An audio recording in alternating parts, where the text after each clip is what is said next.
some of them have millions and millions of followers, and you cannot do like being a parent, watching another parent tell you that you need to like slow down and make intentional choices while they have the same amount of children you have or more, and you understand what that looks like.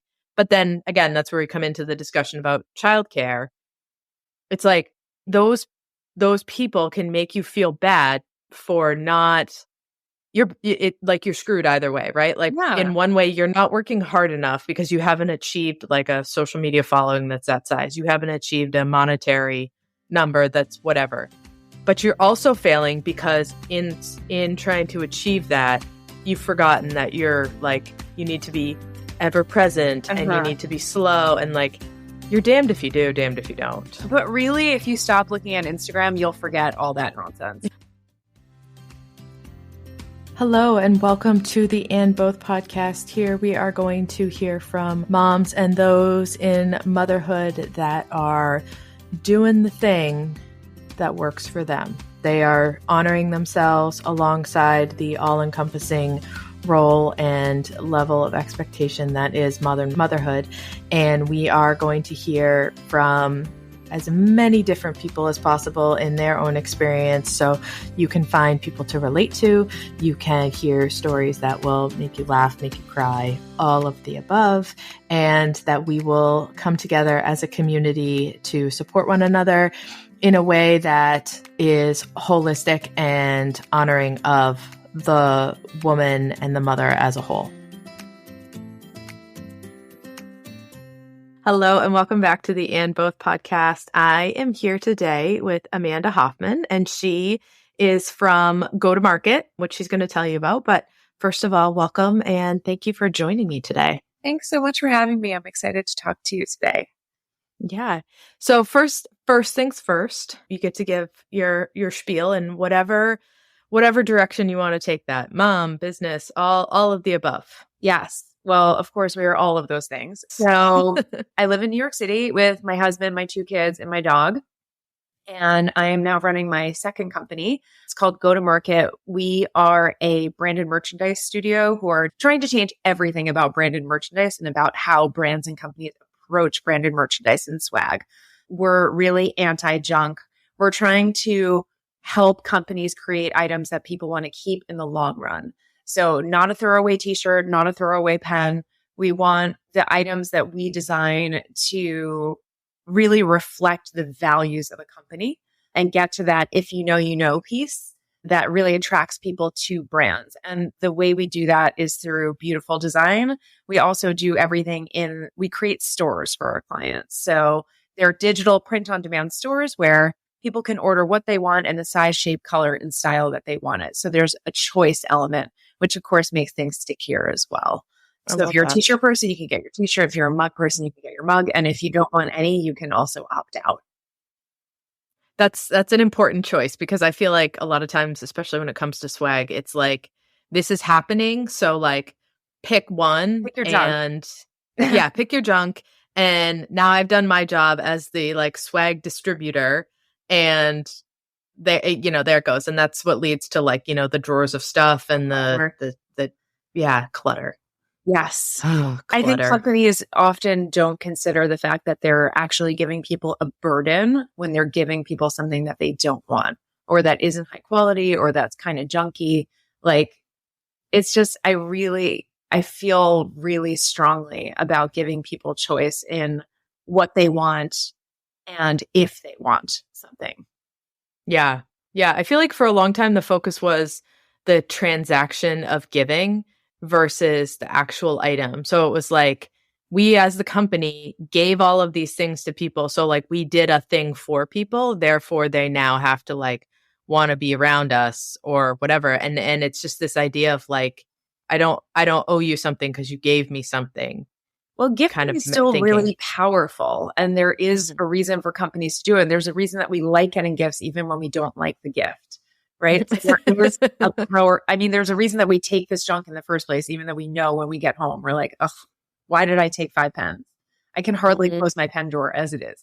But we take it because we love gifts. And I think gifts are actually an important part of humanity, an important part of our connection to things. Like we want to be a part of a community and we want, to wear things that reflect our identity, right? It's just, there's a mismatch in what's given and what's received.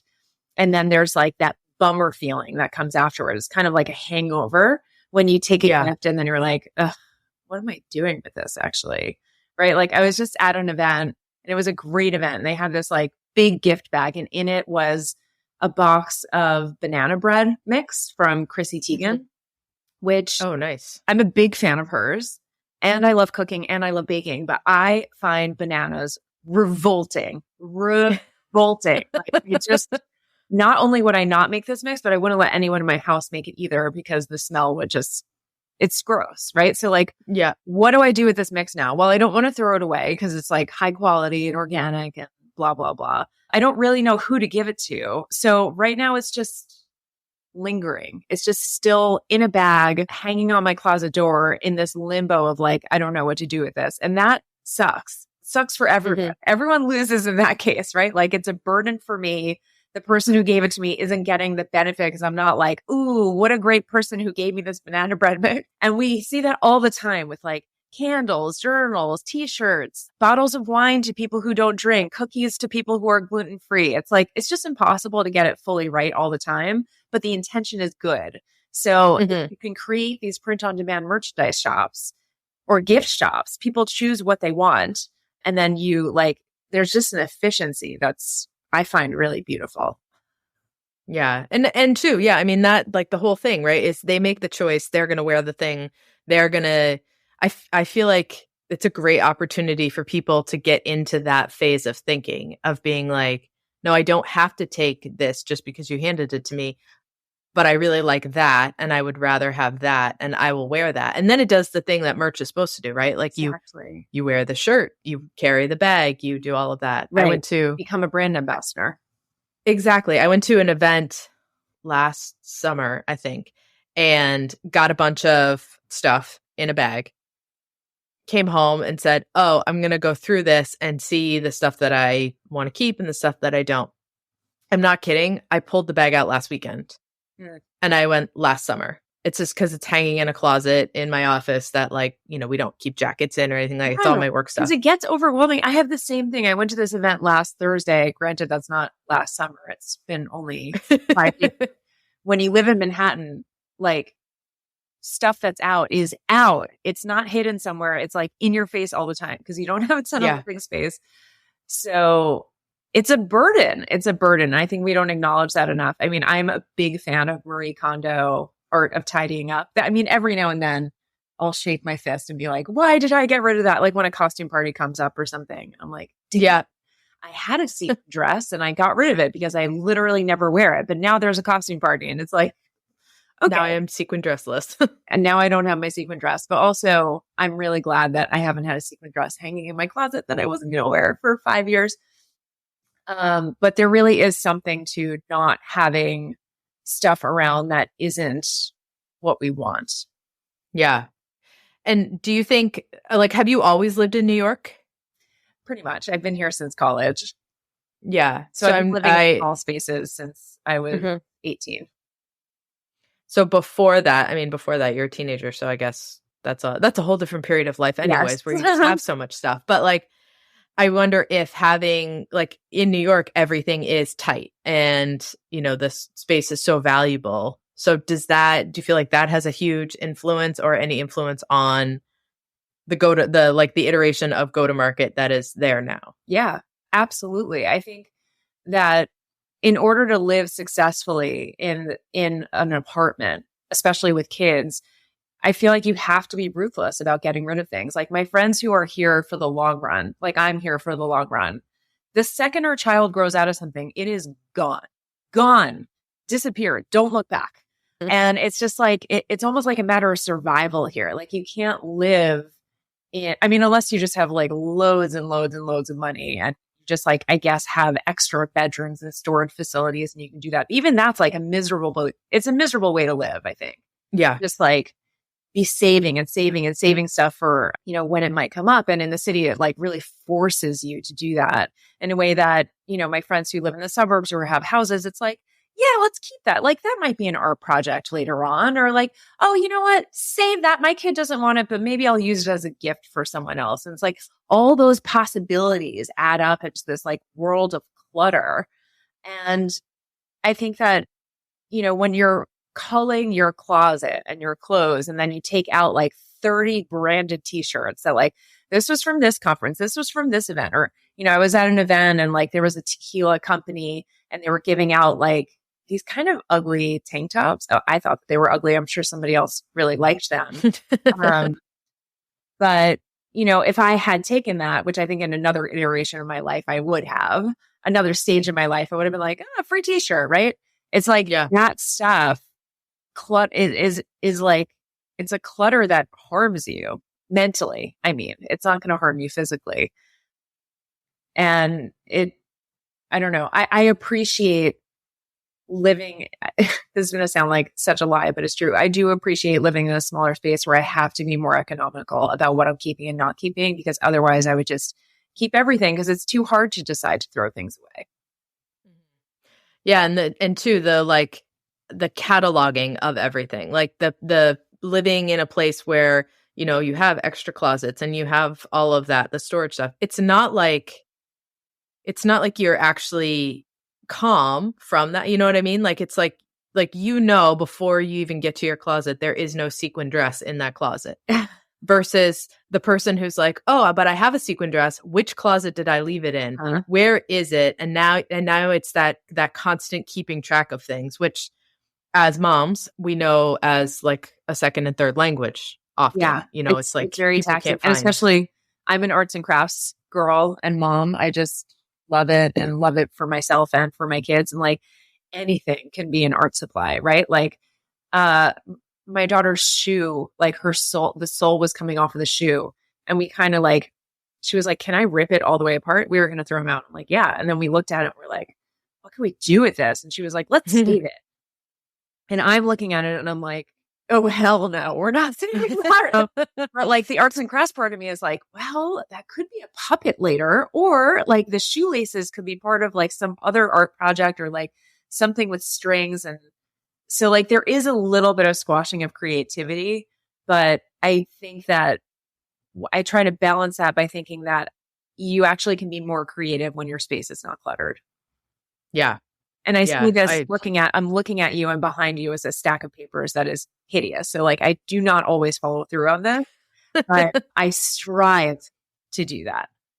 Yeah, no, I hear that 100%. Like right now, it's like this crazy kind of in my own office right now. It's like, it feels like the walls are falling in, but they're not. It's just, I have camp paperwork for the kids and like sports things. And oh my God, I just picked up a stack of physicals and copies of immunizations and all of this for the kids to go to camp this summer. And I'm just like, oh my God, why? But then also you have to fill in the form and then upload the form.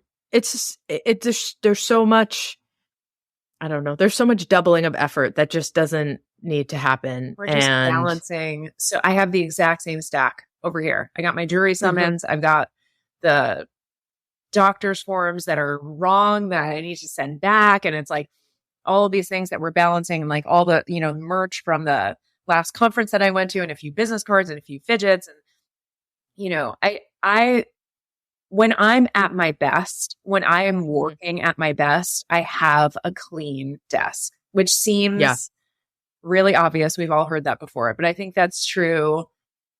I mean, it guides me in branded merchandise, but it guides me in life also. It's like, if you could, I just read this book called Work Clean, and it's about taking a chef's approach to working. And it's like, don't have tabs open that you're not using. It's like, when you're done with something, close all the tabs. And I've actually been doing that. Some people are like spitting on the ground that I'm even saying this, but it really is. It's just, everything's fighting for our attention. And if you've got clutter out, whether it's like digital clutter, physical clutter, or like when you're getting dressed in the morning, you have to weed through 15 t-shirts that you don't like to get to the one that you do like.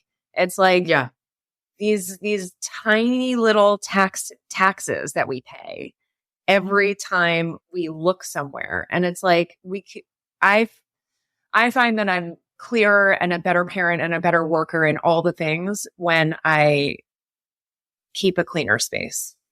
Yeah.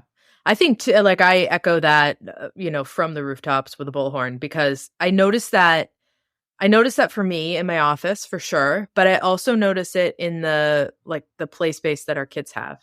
So if the playroom that they have looks like a bomb went off, nobody goes in there. We won't play. Yeah. No.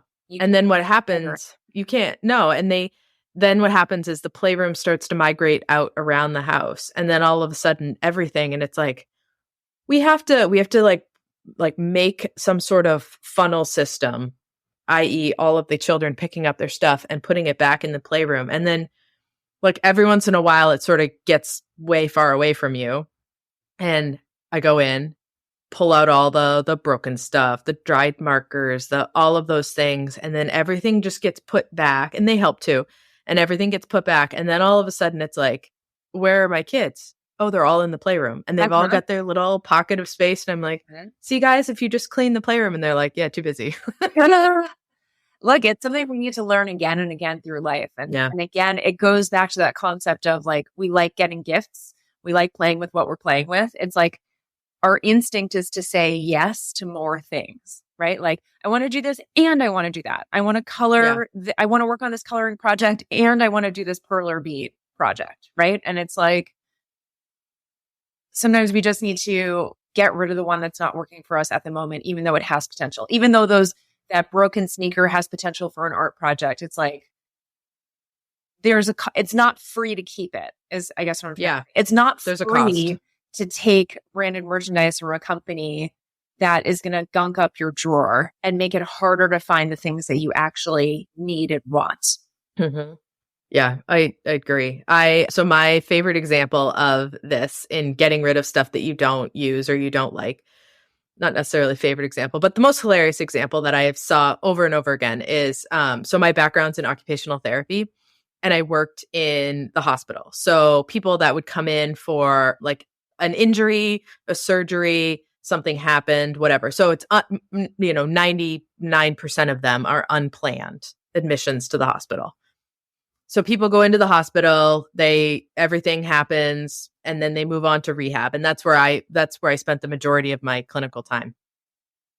So these people didn't know they were going to the hospital. They could not pack to go to the hospital. And so what would happen is their family member would go into their dresser and pull out a bunch of clothes and throw them in the bag and be like, here, I brought you clothes from home. The vast majority of people were like, I haven't seen that t-shirt in so long. I haven't worn that. And like, what kind of underwear is this? Like, how did you even find this stuff? And I don't know who you are. I don't know who this is. Yeah. Yeah. It's like, no, but that's your stuff. You just haven't gotten rid of it because you're used to doing what you're talking about, is like wading through the things you don't want to find the thing that you want. And like from that example, I was always like, okay, have got to make sure that like these things are cleared out, because I don't want someone to show up if I ever go into the hospital with this bag of like, looks like it didn't even come from my dresser. Yeah. It's like, those pajama pants haven't fit me in 10 years. Why do I have them? Yeah. Get rid of it. Yeah.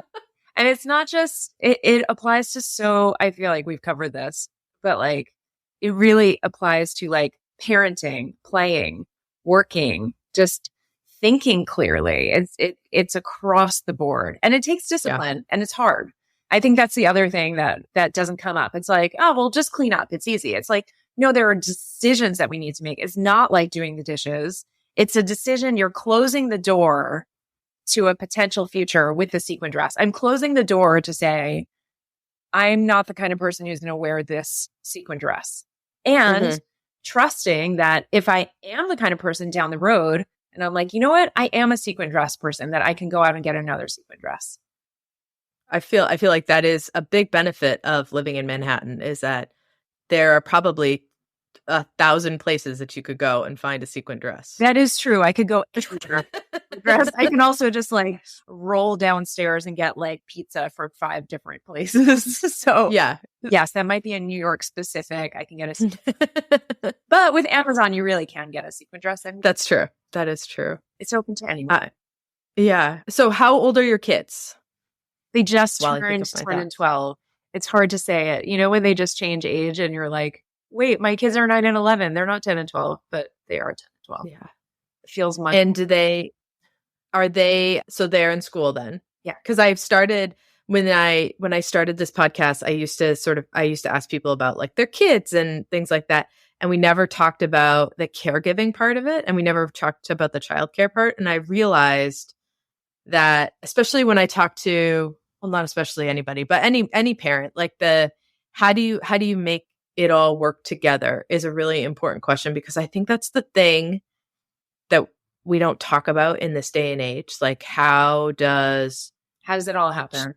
How does it all happen? Because, you know, the time and the effort and all of that comes from somewhere. And I feel like this generation of parents is this is the thing that we don't talk about. Like people talk about like salaries and income now, but they don't talk about childcare or like how all of that happens. And so like, here are my nanny's hours, and here's my other nanny, and then here's the nanny. Yeah, exactly. And it's interesting because like a lot of times I feel like even in my own bias, it would be like, well, that person really has so many things figured out. And then when I started to ask the questions, it was especially of people that had younger kids and they were starting businesses and things like that. Like, how? Yeah. And they're like, oh, I have like live-in childcare. Right. Exactly.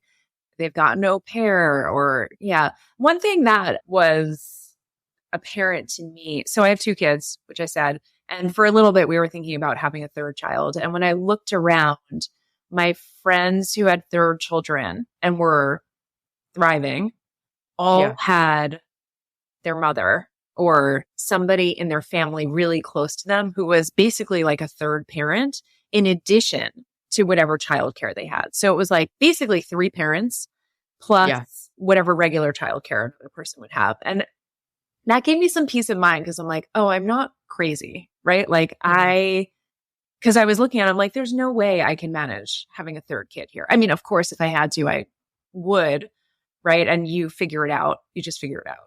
But I couldn't picture it in terms of like feeling sane and feeling like I could give enough to the children and myself and my marriage. And, you know, I wasn't working at the time, and that's not to say everybody has that, but in my world, in my very narrow Manhattan world where I am, there is a lot of childcare pieces that are present. Yeah, I applaud you for talking about it because it isn't like we're doing it all. It's like we're doing it with a village, like we're doing it with help, and that's not better or worse. It just is. Yeah, I think it helps give people context too, because if everything, there are no apples to apples anymore because of family, because of childcare, because of, like whatever it is, whatever your arrangement is. And I think that is different, or their partnerships are different, what they take on, what they don't. And you're absolutely right. You can't compare. You really can't. Yeah. And I think we all, I mean, global statement, but I feel like it's really easy to take face value of someone else's representation and feel like that's the whole story. Mm-hmm.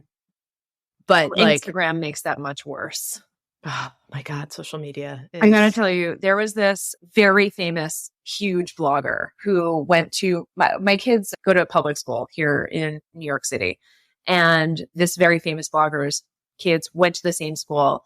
And we all live, you know, when you go to public school in the city, like everyone in the school lives within a very, very small radius. So like we all live within a few blocks of each other. Because there are so many people that like the zones change really quickly. So you're living within a 5-block radius.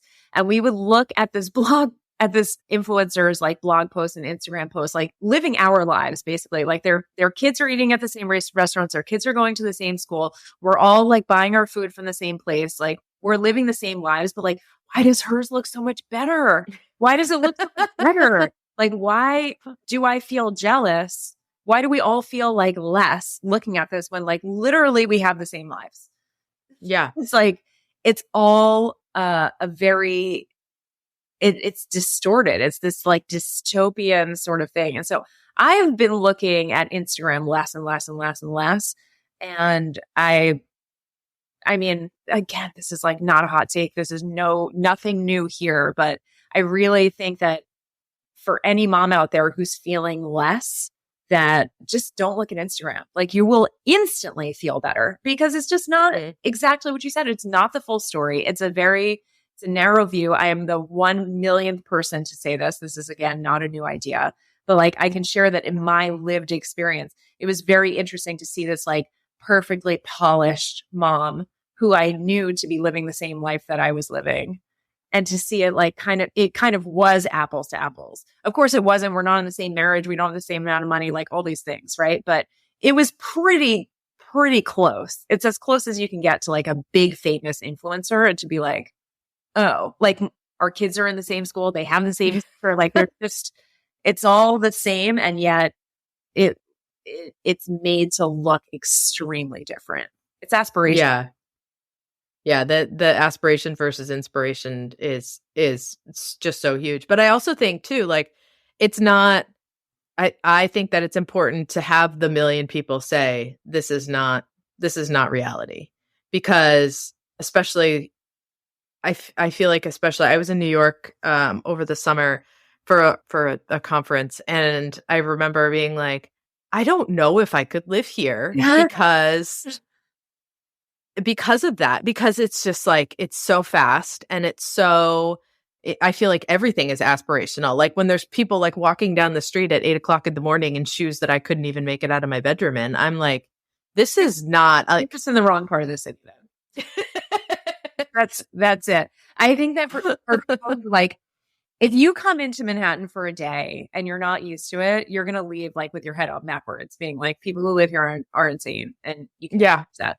But when you live here, you find pockets of peace. You find it's very different from a visit, right? And like, when we walk to school in the morning, like we pick up the whole neighborhood, basically. We see everyone we know on the way to school. It's a short walk, like it's like Sesame Street. The business owners are like, hi, it's like very much like everyone knows each other, even though, we're in an enormous, like, there's 1 million people here, more than, obviously.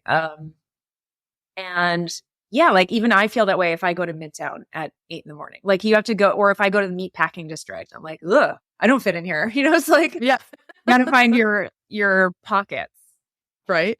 Yeah. I mean, I think too, that's probably perspective, because I was in a place that was not a family like area of the city. So I'm not going to find fellow parents. Yeah. Well, I mean, if you came to school pick up with me and we go to the playground, you'd be like, I this is my jam. I can feel that. Yeah. It's probably a lot more crowded than like, your average playground. But yeah, I think that's where it would be different. Yeah. I think that, definitely. It would be fun to see, because I feel like there's so many similarities no matter where you live in the experience of, you're trying to manage the stuff in your house. You're trying to manage the work that you do. You're trying to manage the caregiving. You're trying to manage all of those things. And it's just a matter of like where the focus has to be at that particular time is going to change. However, like we all kind of have the same list. It just might be you're getting in the car and driving to the grocery store versus being able to like walk past a shop on the way home and grab whatever it is you need. Right. The parameters are different, but the essential elements are the same. Mm-hmm. And so what was the business that you did before Go to Market? So I had an events company for women in New York City called Urban Girl Squad. And it was in-person networking for women in their 20s and 30s. And the idea was for women to be able to meet each other and network while doing an engaging, fun activity. So we would volunteer together or do a fitness class or do like a makeup class or like a bartending class or like a pole dancing class or all kinds of really cool, fun activities in New York City where women could meet each other at network. Oh, that's awesome. It was super fun. It was a great business for me to run at that time in my life. I was going to say, is that a pre-kids business? Yes. And I ran it through, I had my daughter and I was just sort of maintaining it until I was pregnant with my son, 18 months later. And that was when I was like, this is not the right business for me anymore. Mm-hmm. So I was able to sell it, which I'm very grateful that I was able to do. And then I was home with my kids for a long while until my son started kindergarten. My younger one started kindergarten. And at that point, I was like, I really want to start another business. And I was looking around and trying to find something that would be inspirational for me and something that would respect my work life balance. Because for my first business, it was all work, no life, which was my intention and my choice. It was like very much what I wanted at that point in my life. And it worked for me. And now I'm like, wait, my kids are my passion project. So what does that mean? Like, can I have a business that I'm really passionate about and also be passionate about my kids and also be present for my kids? And it took me years to figure that out. And what came out of it is the business that I'm running now, Go to Market. And I'm really proud of what my business partner and I have been able to do with regard to our values and our work-life balance and being able to be present for our kids and still run a business that we really enjoy without one taking the other over. Yeah, without having to be the face of the business 24/7. Yeah, I mean, I am the face of the business, but the way that we've structured things does not require my attention 24/7. Yeah. Yeah, the attention of the business. That's a better way to say it. And you just won a couple of awards. I saw this on LinkedIn. You were featured. Not awards, but you were featured. I've been featured. I've been in like Business Insider. I've been in NASDAQ. We've got a lot of activity going on lately, which is exciting. It was NASDAQ. I think I saw that maybe on LinkedIn. Yeah. And so are you guys, is the goal, I guess, what is the goal? Like, what is sort of the long-term plan when it comes to Go to Market? Like, where does that go? So I think of it in two different ways. My goal for the business is to really change the way that companies are doing branded merchandise. I really am passionate about that. I think that companies, the way that they're doing it now is just like this inefficiency really makes me sad. And I think it makes a lot of people sad and it's really bad for the environment. And it's just, there's an opportunity to do so much better. And I would like for us to be at the helm of helping companies do this better. So that's where we are with the business. For me personally, I would like the business to continually, as my kids get older, they need me in a time sense, they need me less and less. And so to have a business that can grow, and my business partner's kids are around the same age, so we're kind of in the same boat, but to have a business that kind of grows with my expanding time opportunities, which I think this will, and to sort of meet those needs and like give me something that's challenging, interesting, money making, and exciting and, stimulating in all the ways that we want work to be. Yeah. Then to keep that going. Like, do I need us to be a Fortune 500 company? Like, almost definitely not. The goal of this business is really to live to look at the bigger picture of my life and say, like, does this business meet the needs of like the work part of my life pie? And as long as it's doing that, I want to keep running it. I love that. I love the idea that it's still, you're looking at this as how does this best fit me? Because I think a lot of times in the culture of the side hustle and the mompreneur and all of that, this idea is like, you have not achieved success until you are a Fortune 500, until you are like ringing the bell on the stock exchange, until, all of those, the goals for success are so far versus Well, and the goalpost opposite. keeps moving, right? And Yeah. you like bigger and bigger and bigger and bigger. And it's interesting because I see two things happening. On one hand, I'm hearing a lot of like anti-hustle, anti-capitalist, thinking through exactly what I said, like your life goals and how work fits into your life as opposed to the other way around. I think that's like culturally a bit where things are headed. And at the same time, you've got on Instagram and LinkedIn being like a lot of influencers being like, here's how I made $100,000 in 2 weeks. And here's how I gained 50,000 followers with 1 hour. And here's how I would start an account and build it to like X thousand in X amount of time. And so there's these two things going on where there's this fallacy of like easy, quick growth. If only you would follow these things. And then on the other hand, we're hearing, remember the big picture of your life. So again, I've kind of taken the approach of, I really am trying to not be on Instagram and like not follow those people because they just make me feel bad. Like truly the only thing I get from them is like, well, my Instagram following has been hovering around like 1,500 for years, even though I'm posting all the time, I'm doing all the things. And that sucks. But at the same time, like my business is growing and things are going well. So it's like, am I failing? I don't know. According to like that reel, I am. But like according to if I actually check in with like my life, like, no, of course not. So I don't know. I think it's hard to keep perspective in the world of these influencers. And I think too, it's really important. It's like the same thing is happening with the like trad wife approach that is, I feel like that's the next generation of Instagram. Like you have these big influencers and things like that. But especially when it comes to like motherhood, is that you now have these people who are like, I made intentional choices and everything is slow and we do this, blah, blah, blah. And like, you should want to be like me. But at the same time, like some of them have millions and millions of followers and you cannot do like being a parent, watching another parent tell you that you need to like slow down and make intentional choices while they have the same amount of children you have or more. And you understand what that looks like. But then again, that's where we come into the discussion about childcare. It's like those people can make you feel bad for not you're screwed either way, right? Like in one way, you're not working hard enough because you haven't achieved like a social media following that's that size. You haven't achieved a monetary number that's whatever.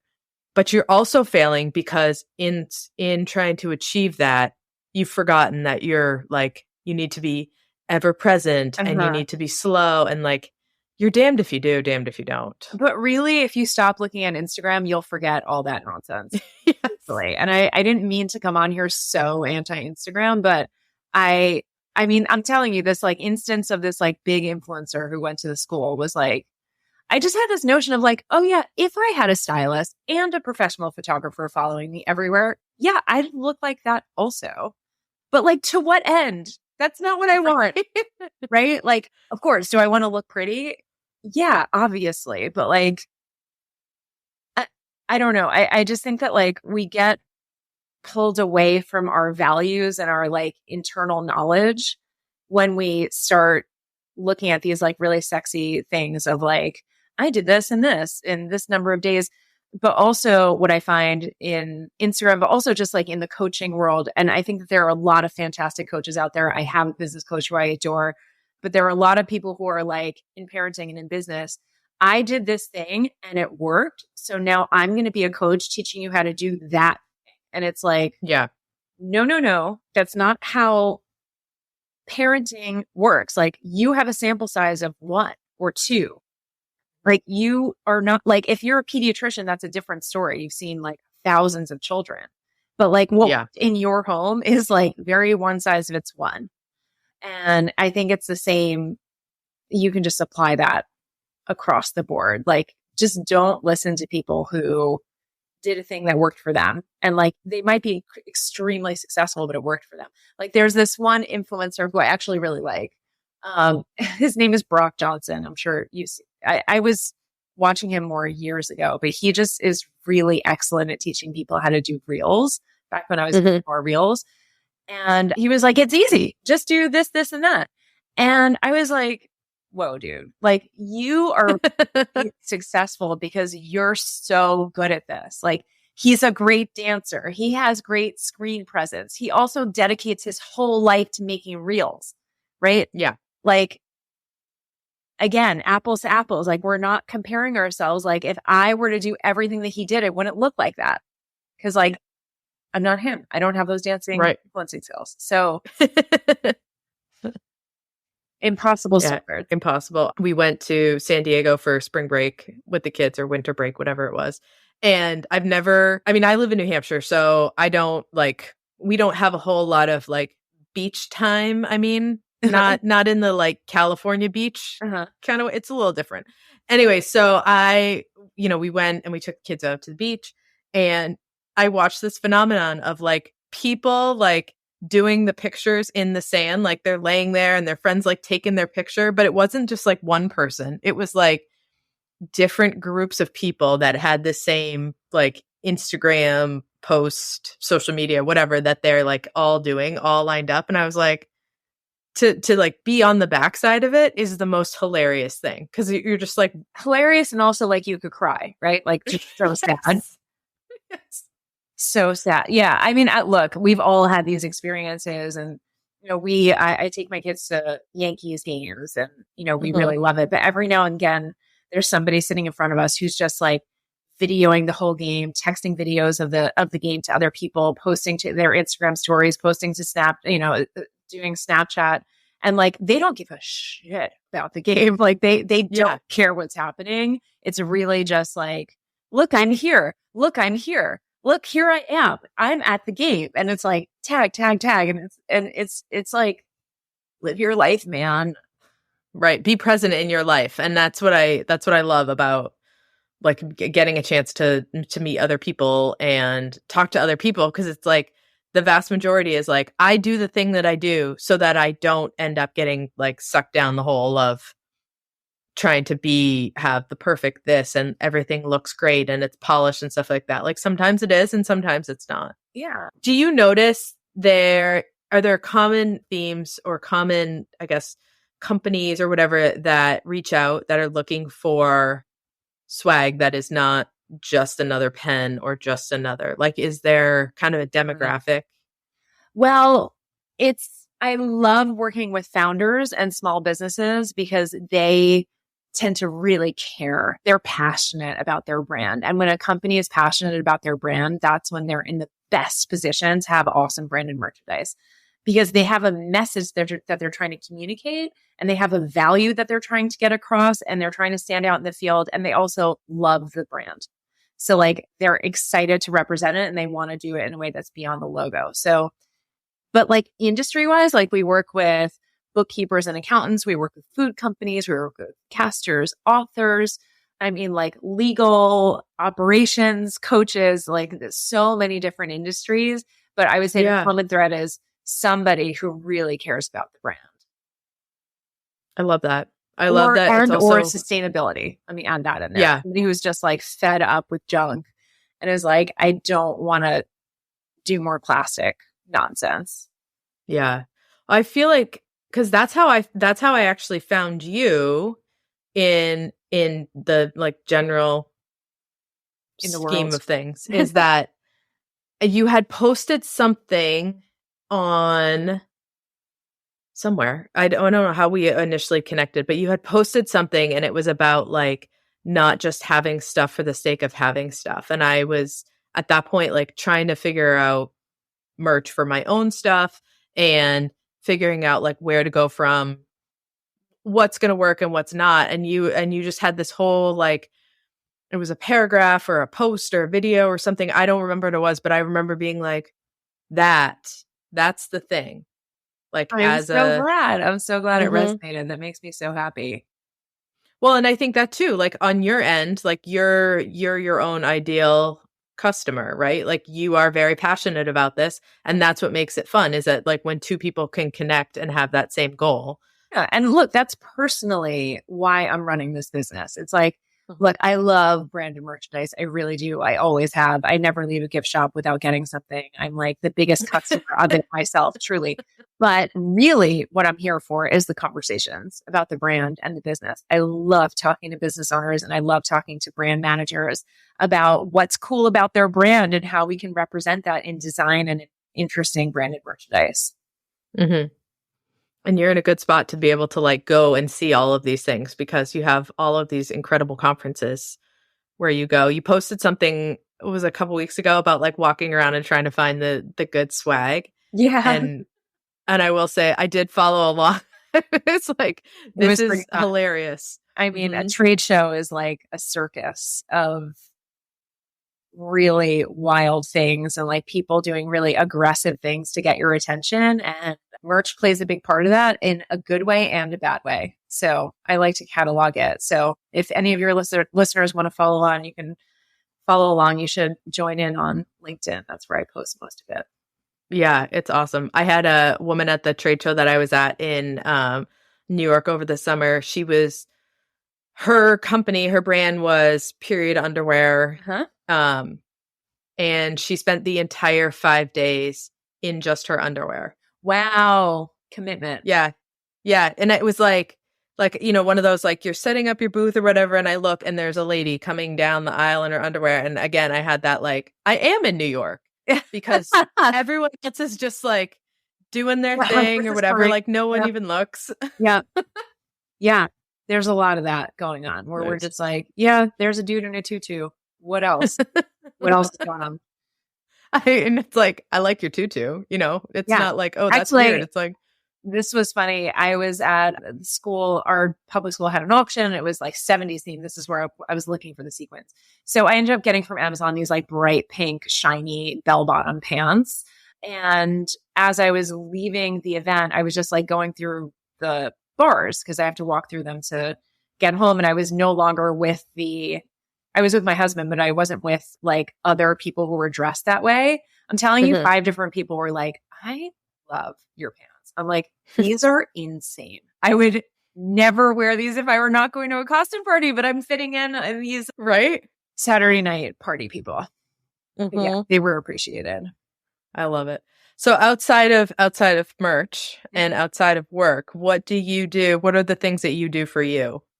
I am very much a fitness junkie and I love the things that I do in that arena. I have been trying to get back into running racing.